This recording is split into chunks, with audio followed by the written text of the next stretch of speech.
For almost 90 years, Volkswagen has stood at the center of Germany's industrial story. It was more than a car maker. It was a symbol of stability, jobs, and economic confidence. That is why what is happening now matters far beyond one factory or one city. For the first time in its 88-year history, Volkswagen is shutting down vehicle production at a site inside Germany. Not abroad, not temporarily, inside the country itself. And that site is Dresden. Production will stop in mid-December. When a company like Volkswagen takes a step like this at home, it signals that something deeper is changing. And the reasons behind that decision reveal where Germany's auto industry is really headed. Dresden is not Volkswagen's largest factory. On paper, it looks modest compared to Wolfsburg, the industrial heart of the company and one of the biggest auto plants in the world. That is exactly why this shutdown matters. Dresden was never about scale, it was about symbolism. For decades, Volkswagen's German sites were treated as untouchable. Production could be slowed, shifts could be adjusted, but shutting down manufacturing inside Germany itself was almost unthinkable. That assumption has now been broken. When production in Dresden stops in mid-December, it will mark the first outright manufacturing shutdown at a Volkswagen facility inside Germany in the company's 88-year history. This is a historic line being crossed, not because Dresden carries the most volume, but because it sits at the core of Volkswagen's domestic footprint. Once a company is willing to stop production at home, the psychological barrier is gone. From that point on, no plant is protected by tradition alone. For Europe's largest automaker, this signals a major shift in priorities. Cost structures, demand realities, and cash flow pressures are now outweighing long-standing commitments to domestic production. Decisions that were once political, social, and symbolic are becoming purely economic. That is why this move resonates far beyond Saxony. It tells workers, suppliers, and investors that the old rules no longer apply. Germany is no longer a guaranteed safe zone for manufacturing simply because it is Germany. And when a company like Volkswagen crosses that line, it forces a harder question about what pressures made this choice unavoidable in the first place. The Dresden shutdown is happening against a difficult political and economic backdrop in Germany. This is not a moment of strength or confidence. It is a moment of strain. Chancellor Friedrich Merz's government is struggling with public support. Approval ratings have fallen to just 23%, a historic low that reflects growing public frustration. That number alone tells you how fragile the political environment has become.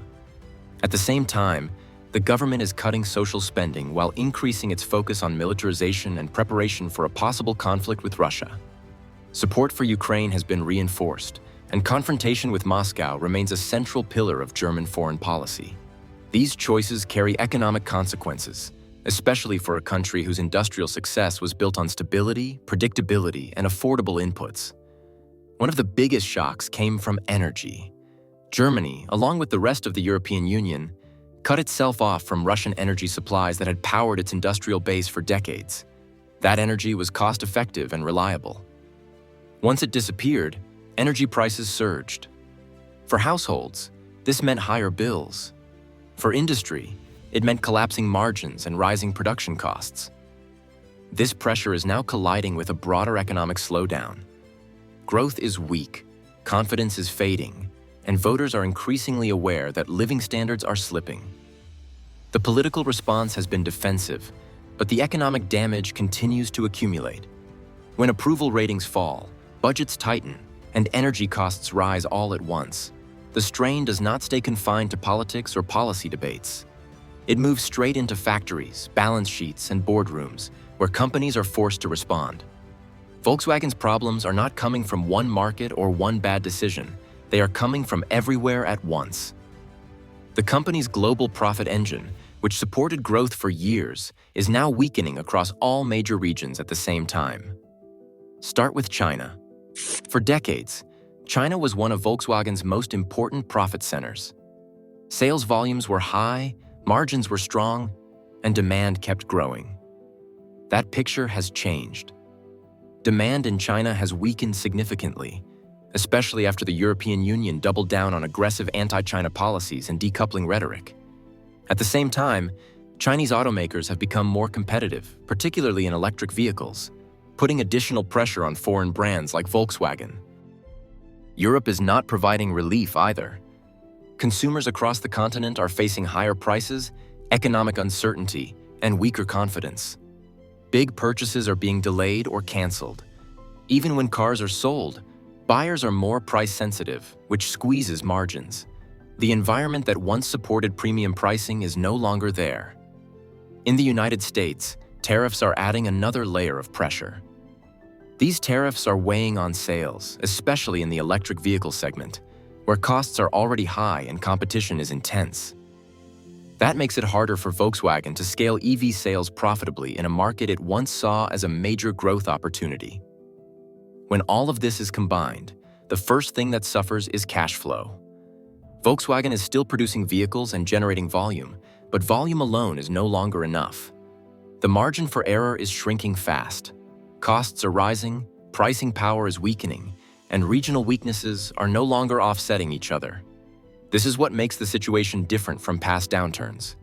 There is no strong market stepping in to balance the rest. Pressure is coming from China, Europe, and the United States at the same time. And when cash flow tightens under those conditions, companies are forced to rethink priorities, delay commitments, and make harder decisions about where to spend and where to pull back. The scale of Volkswagen's investment pullback reveals how sharply its expectations have changed. Today, the company plans to invest about 160 billion euros over the next 5 years. Just a few years ago, that number was far higher. Volkswagen was talking about spending closer to 200 billion euros over a similar period. That difference is not a rounding error. It reflects a fundamental reassessment of risk, demand, and returns. The original plans were built on several assumptions that no longer hold. One of them was that European electric vehicles would quickly become competitive on price. That has not happened. European EVs remain more expensive than their Chinese counterparts, both to build and to sell. As a result, many European consumers are increasingly choosing cheaper Chinese models, even as governments talk about industrial protection and strategic autonomy. Another assumption was speed. Automakers planned for a rapid transition away from petrol engines, driven by regulation and the so-called green agenda. In reality, the transition has proven slower, more uneven, and far more expensive than expected. Infrastructure gaps, high battery costs, and cautious consumers have all delayed mass adoption. Growth is still happening, but not at the pace that early investment models were built around. This mismatch has forced Volkswagen to rethink how much capital it can safely commit. Large, long-term bets now carry higher risk, especially in a market where pricing power is weak and competition is intensifying. Pulling back on investment is a defensive move, aimed at preserving flexibility rather than chasing scale. The result is a company trying to protect cash while still preparing for a future that has not fully arrived. And that creates a difficult balancing act, where resources are stretched across competing priorities and strategic clarity becomes harder to maintain. Volkswagen now finds itself stuck in an uncomfortable middle ground. The transition to electric vehicles is moving forward, but it is not moving fast enough to replace the old system. Petrol engines are not disappearing on schedule. In fact, they are likely to remain a core part of the market for longer than automakers originally planned. That creates a serious problem. Gasoline engines cannot simply be frozen in time. They still require investment. Emissions rules continue to tighten.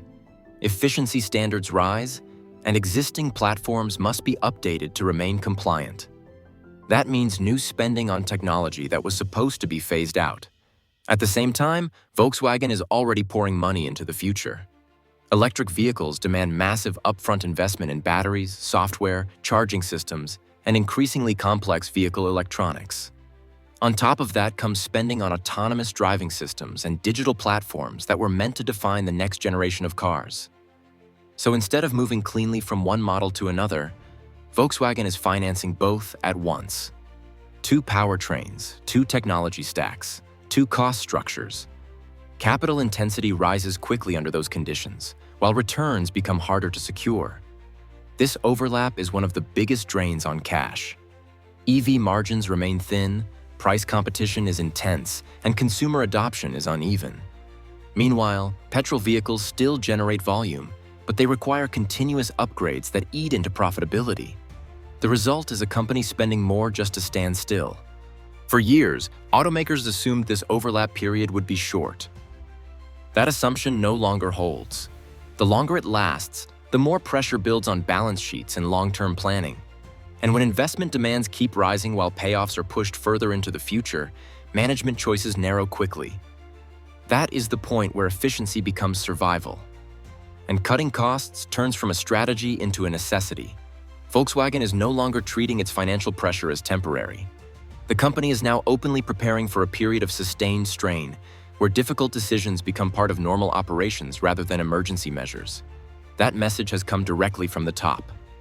Chief Financial Officer Arno Antlitz has warned that cash flow will remain under pressure going forward. This is not a short-term warning tied to one bad quarter or a single market shock. It is an acknowledgement that the current environment is structurally tougher than what Volkswagen planned for. In response, cost-cutting has moved to the center of strategy. Operational expenses are being reduced to protect margins and preserve liquidity. This includes everything from production schedules to staffing levels and capital allocation. Analysts following the company say Volkswagen is now actively searching for ways to cut spending wherever possible, across regions and across business lines. What matters here is the tone. This is no longer framed as optimization or efficiency improvements.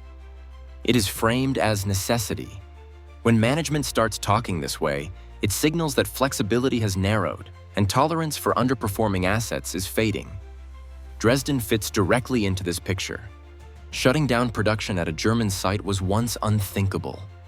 Now it is being treated as a rational response to financial pressure. That alone shows how far priorities have shifted. Once cost-cutting becomes structural, decisions accelerate. Legacy commitments carry less weight, and symbolic protection fades quickly. And when a company reaches that stage, the effects rarely stop with a single plant or a single announcement. The impact is already spreading beyond Dresden. This is not a single, isolated decision. Last year, the company reached an agreement with unions to cut 35,000 jobs at the Volkswagen brand in Germany by the end of the decade. That deal was meant to lower costs while keeping core operations running, but it also signaled that long-term employment guarantees were no longer secure. At Zwickau, an electric-only plant, production was halted for a full week in October. At Emden, employee hours have been reduced, and several production lines are scheduled to shut down for multiple days. These are not random disruptions. Both plants focus entirely on electric vehicles, which makes them especially exposed as EV demand softens and price competition intensifies. Volkswagen says these moves are about balancing supply with market conditions and avoiding excess inventory. But repeated pauses, reduced hours, and job cuts tell a clearer story. Pressure is no longer theoretical. It is showing up on factory floors, in shift schedules, and in long-term workforce plans. At this point, the pattern is hard to ignore, and it points to a much broader recalibration underway. For decades, German auto manufacturing was treated as untouchable. It rested on cheap energy, stable demand, and global dominance. Those pillars are now gone. When Volkswagen is willing to shut down production at home, a long-standing taboo has been broken. If this can happen to the core of Germany's industrial system, who's next? And if you're in Germany, share what you're seeing on the ground. For more updates, subscribe to the channel and see you in the next one.